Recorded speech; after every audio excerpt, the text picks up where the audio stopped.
ओम परमात्मने नमः। कार्यस्य लक्षणम। कार्यम प्राग भाव प्रतियोगी। प्राग भाव के प्रतियोगी को कार्य कहते हैं। कार्य की उत्पत्ति के पहले रहने वाले अभाव को प्राग भाव कहते हैं और प्राग भाव के प्रतियोगी को कार्य कहा जाता है। अब कार्य का लक्षण बता रहे हैं कि कार्यम, जब घटपट आदि कार्य उत्पन्न होते हैं तब कार्य की उत्पत्ति से पहले यहाँ दो कपालों में घट उत्पन्न होता है और यहाँ उन तंतुओं में घट उत्पन्न होगा। इस प्रकार की जो प्रतीति होती है उस प्रतीति के विषय को प्राग भाव कहते हैं, अर्थात कार्य होने से पहले उस कार्य का अभाव रहता है, अतः वह प्राग भाव कहलाता है। यस्य अभाव स प्रतियोगी, जिसका अभाव होता है वह उसका प्रतियोगी होता है और प्रतियोगी का अर्थ है विरोधी। प्राग भाव का प्रतियोगी भाव ही कार्य कहलाता है, यही कार्य का लक्षण है। प्राग भाव का प्रतियोगी उत्पन्न हो रही है वस्तु ही रहती है और उस तरह के प्राग भाव की प्रतियोगी है, उसे कार्य कहते हैं। अभाव शब्द का प्रयोग सापेक्षिक होता है, क्योंकि नहीं है ऐसा कोई, पर क्या नहीं है, यह प्रश्न उसका उत्तर ये है, जो नहीं है ऐसा कहा जाता है वही अभाव प्रतियोगी है। उसके अभाव के प्रति वह कार्य प्रतियोगी होता है और इस प्रकार के घटा अभाव का प्रतियोगी घट ही होता है और इसी तरह घटाभाव का प्रतियोगी पट ही। घटाभाव का प्रतियोगी घट होता है और पटाभाव का प्रतियोगी पट होगा और यहाँ के प्रसंग और प्राग भाव का प्रतियोगी उत्पन्न हो रहा पदार्थ ही है और इसी का कार्य कहा जाता है।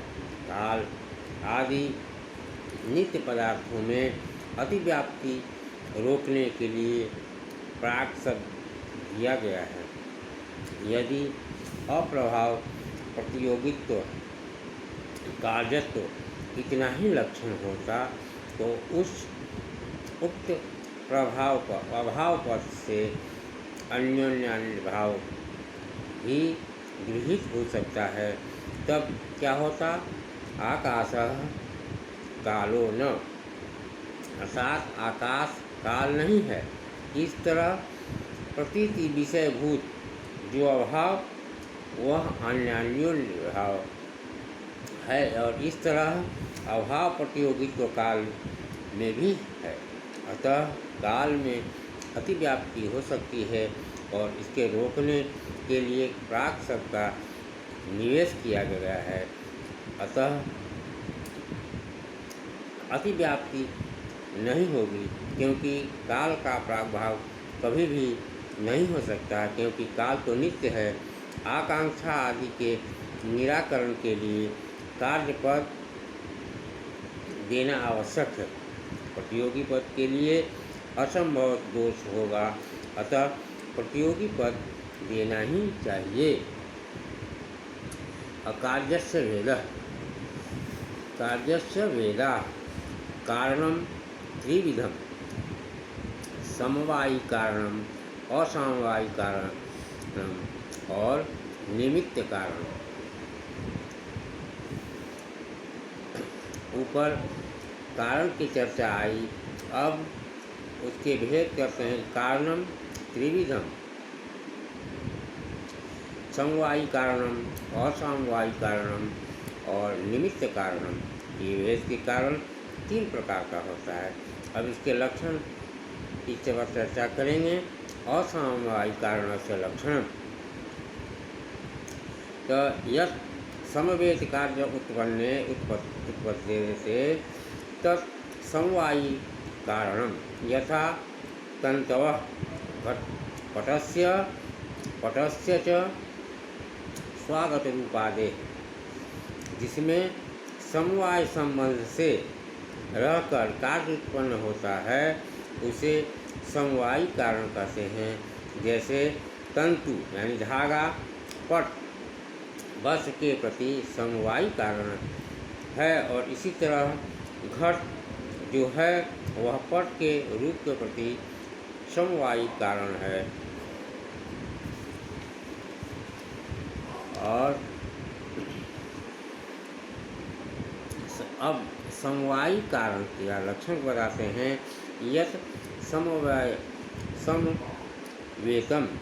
समवाय का अर्थ है नित्य संबंध, और समवेत का अर्थ है समवाय संबंध में से स्थित। यस्मिन् समवेतम सप्तम्यंत तत् शब्द के साथ समास होकर यत समवेत शब्द बना है, जिसमें समवाय संबंध से रहते हुए कार्य उत्पन्न होता है वह समवायी करण है। अर्थात जिस करण में जो कार्य समवाय संबंध और नित्य संबंध में रहता है वह कारण समवायी करण कहलाता है। उदाहरणार्थ यथा तंतु धागे से पट कपड़े का निर्माण होता है। जब तक पट रहे तब तक तंतु रहता ही है, अर्थात जब तक तंतु रहे तब तक वह पट यानी वस्त्र रहता है। इस तरह पट रूप कार्य अपने कारण तंतुओं में नित्य संबंध में रहता है। इसलिए तंतु यहाँ पर पट का समवायी करण है। और उदाहरण के लिए मिट्टी और जल से कपाल बनते हैं, दो कपालों को जोड़कर घट बनता है। यह प्राचीन काल का तरीका है। अब तो नए तरीके से ही घट बनाए जा रहे हैं। यहाँ प्राचीन काल की बात हो रही है। जो कपाल को जोड़कर घट का निर्माण होता है, तो घट के कारण दो कपाल घट और अपने करणीभूत कपालों के समवाय संबंध में रहता है। अतएव घट रूप कार्य के प्रति कपाल समवायी कारण है। मूलाकार समवायी कारण का दूसरा उदाहरण लेते हैं। पटस्य स्वागत रूप के प्रति स्वयं पट समवायी करण होता है। पट से उत्पन्न होने के बाद उसी पट के रूप समवाय संबंध से उत्पन्न होने के कारण स्वगत रूप के प्रति पट समवायी कारण बना, और तंतु से पट की उत्पत्ति होने के पश्चात एक क्षण विलंब से ही उसमें रूप उत्पन्न होता है। ऐसा न्यायिकों का मत है, क्योंकि पट रूप के प्रति पट में समवायी कारण होने के कार्य से पूर्व में कारण का होना आवश्यक है, और कारण के बाद उसके कार्य की उत्पत्ति मानी जाती है। अतः क्षणिक विलंब से रूप आदियों की उत्पत्ति आदि होती है। यदि यस्मिन् कार्य समुत्पत्ते तत् समवायी कारणम इतना ही लक्षण होता, समवेत शब्द न दिया जाता, तो घट के प्रति दंड चक्र आदि समवायी कारण का लक्षण चला जाता, और चक्र में घट समवायी संबंध से नहीं होता अपितु संयोग संबंध से होता, और घट चक्र आदि निमित्त कारक हो जाता और समवायीकरण नहीं होता। अतः दंड आदि में अतिव्याप्ति को रोकने के लिए समवेत शब्द को जोड़ा गया है, जिस कारण के समवाय संबंध में रहते हुए कार्य उत्पन्न होता है वही समवायीकरण कारण होता है, और घट अवयवों में संबंध इसमें हो रहता है। अतः घट के समवायीकरण कपाल ही हैं। वेदांतियों के व्यवहार में समवायीकरण का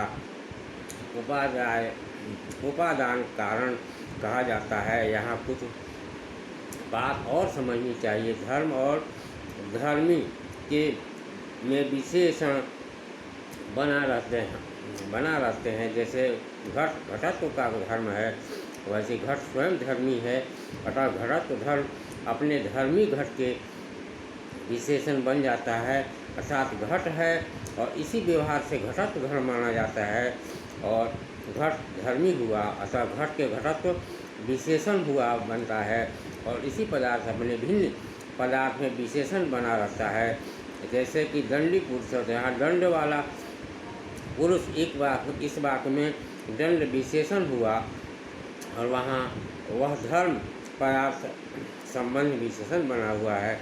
इस तरह भूमि पर घट है, इसमें घट आधेय है और भूमि आधार अधिकरण।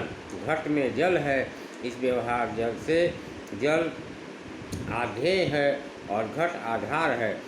विशेषण और विशेष के बीच संबंध होता है, इसी प्रकार का होता है संयोग संबंध, समवाय संबंध और स्वरूप संबंध इति।